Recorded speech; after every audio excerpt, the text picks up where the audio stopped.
Genesis chapter 32. Verse 1. And Jacob went on his way, and the angels of God met him. Verse 2.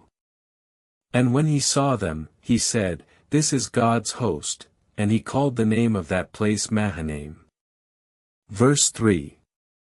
And Jacob sent messengers before him to Esau his brother unto the land of Seir, the country of Edom.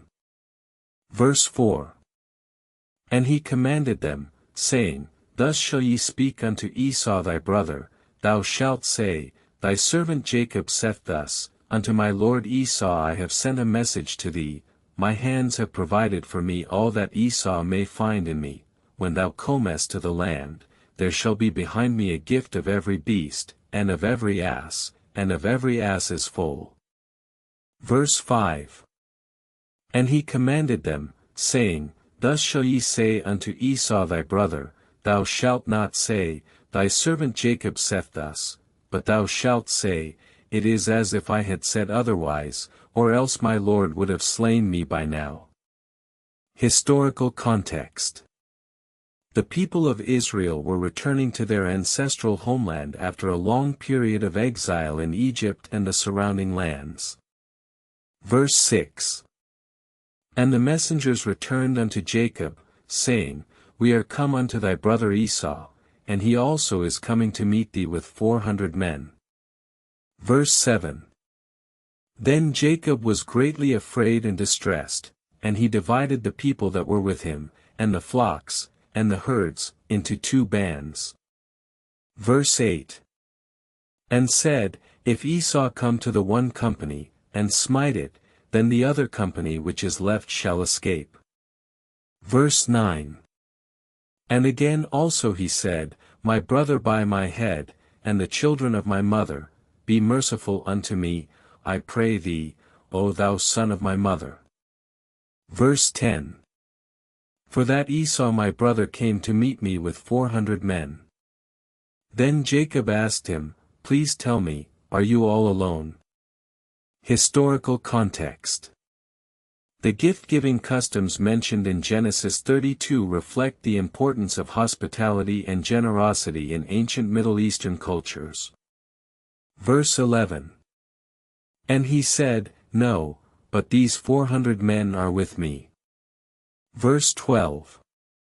Then Jacob said, O take, I pray thee, my blessing that is brought to thee, because God hath dealt graciously with me, and also with thee, saying, I will multiply thee, and I will make thy seed as the dust of the earth, or as when it is scattered abroad like dust. Verse 13. And he took him, and Jacob blessed him, and he also wept upon him, and he blessed him, and he called the name of that place Peniel, for I have seen God face to face, and my life is preserved. Verse 14. And when Jacob saw Rachel his daughter coming with sheep, it was Leah his daughter, and he went in unto her. Historical context. Polygamy was a common practice among the ancient Israelites, where one man could have multiple wives. Verse 15. And she said to him, It is my sister, for Rachel was forbidden from marrying Jacob, so Leah had to pretend to be Rachel. Genesis chapter 33. Verse 1. And Jacob lifted up his eyes, and looked upon Esau, and 200 men with him. Verse 2. When Esau saw Jacob, he ran to meet him, and embraced him, and fell on his neck, and kissed him. Verse 3. And Jacob said unto Esau, To see thy face, how art thou?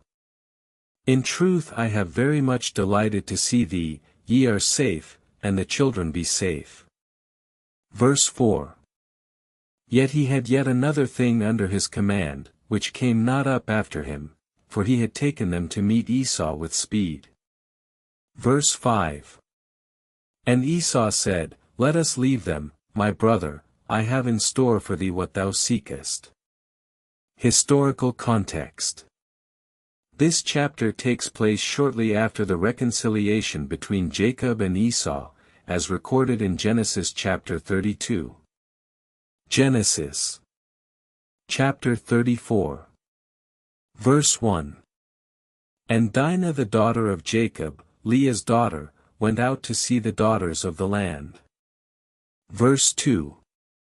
And when Shechem the son of Hamor the Hivite, prince of the country, saw her, he took her, and lay with her, and defiled her. Verse 3. And his soul clave unto Dinah the daughter of Jacob, and he loved the damsel, and spake kindly unto the damsel. Verse 4. And Shechem spake unto his father Hamor, saying, Get me this lass to wife. Verse 5. And Jacob heard that he had defiled Dinah his daughter, now his sons were men, and Dinah a virgin unto them, and Jacob kept silence until they were come. Historical context.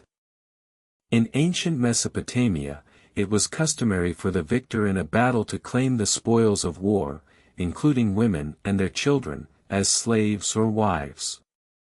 Genesis chapter 35. Verse 1. And God said unto Jacob, Arise, go up to Bethel, and dwell there, and make there an altar unto God, that appeared unto thee when thou fleddest from the face of Esau thy brother.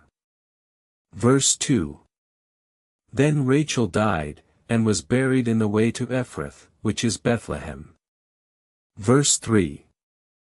And Jacob lifted up his feet again, and came to the house of the son of his brother to Haran. Verse 4. And he took out of that which came into his hand a present for Esau his brother, 200 she-goats, and 20 he-goats, 200 ewes, and 20 ewes. Verse 5. 30 milch camels with their colts, 40 kine, and 10 kine, 5 dozen sheep, and 5 rams, the honey, that it spouted out of the nesses into his hands. Historical context. Jacob was now on his way back to Canaan from Haran, a city in Mesopotamia, modern-day Turkey, after a 20-year stay with his uncle Laban. Verse 6. And these he delivered into the hand of his servants, every drove by themselves, and said unto his servants, Pass over before me, and put a space betwixt drove and drove. Verse 7.